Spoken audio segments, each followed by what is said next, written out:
Good evening, ladies and gentlemen, and welcome to ABA headquarters in Colorado Springs. Tonight's the night where we say goodbye to the 2011 ABA Bird of the Year, the American Kestrel, and ring in the new ABA 2012 Bird of the Year.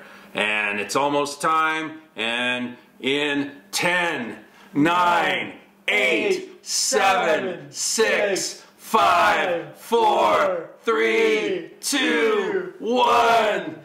It's the evening grosbeak!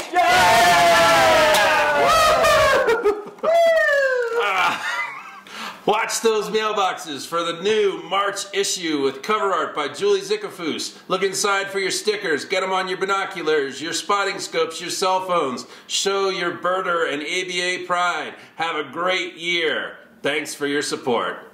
Bye.